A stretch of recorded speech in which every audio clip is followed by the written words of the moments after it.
अगर हम बटेंगे बंधुओं तो हमारी स्थिति ऐसी होगी कि कोई हमसे बांग्लादेश छीनेगा, कोई पाकिस्तान बना के छीनेगा, कोई अफगानिस्तान बना के छीनेगा, कोई हमारे सिर मोर मुकुट कश्मीर को हमसे छीनेगा।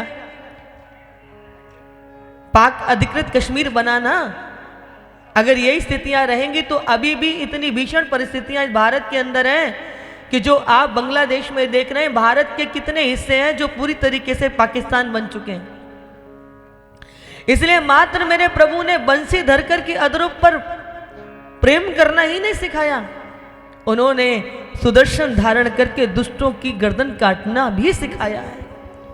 हम रक्षात्मक रवैया अपनाते हैं, जब भी कोई सामने दुष्ट पड़ता है तो हम छूटा पीछे हटते हैं, अरे छोड़ो छोड़ो कौन मुंह लगेगा, अरे कौन इनके मुंह लगेगा, कौन इनसे लड़ेगा।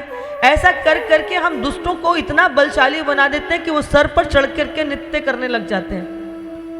पूज्य दीदी माँ जी कई बार कहते हैं कि सज्जन अपना स्थान खाली करता है तो दुष्ट उस स्थान को भरने लग जाते हैं, तो पलायन क्यों। सज्जनों का वंदन कीजिए पर दुष्टों का आपको दमन भी तो करना पड़ेगा ना। इसलिए मात्र माला मत जपिए, भाला रखना भी सीखिए, क्योंकि हमारा कोई भी देवता बिना शस्त्र के नहीं है।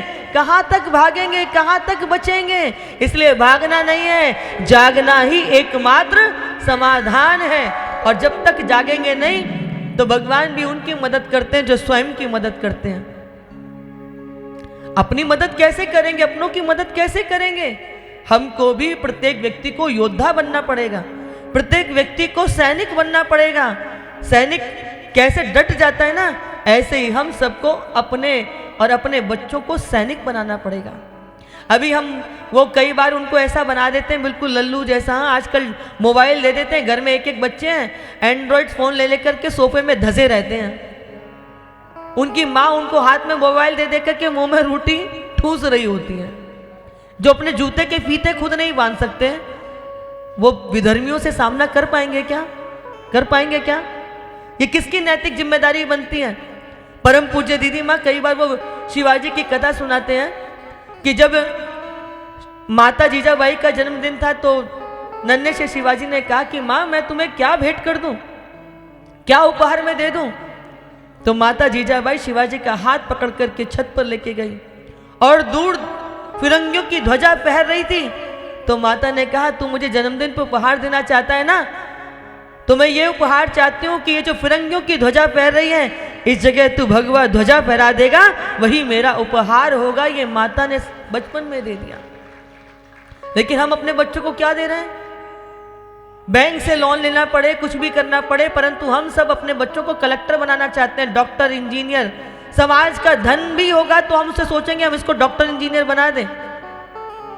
हम सब अपने बच्चों को, आपके हाथ की सारी कारीगरी आपके हाथ से चली गई। आपके पास ना प्लम्बिंग का गुण है, ना इलेक्ट्रिशियन का गुण है, ना आपके पास कारपेंटर वाला गुण है, ना आपके पास में घर मकान बनाने का गुण है, क्योंकि हम सब तो कलेक्टर बन गए। अब हमारे घर तो कांच के हो गए, लेकिन उन कांच के घरों में प्रवेश किसका हो गया, किसका हो गया।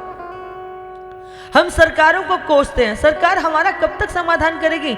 पर यदि हमारे बच्चों के हाथ में हुनर होगा तो कभी भूखे उन्हें क्यों चिंता नहीं होती सरकार की, क्यों नहीं होती। क्योंकि उनके हाथों में, उनके बच्चों के हाथों में हुनर है।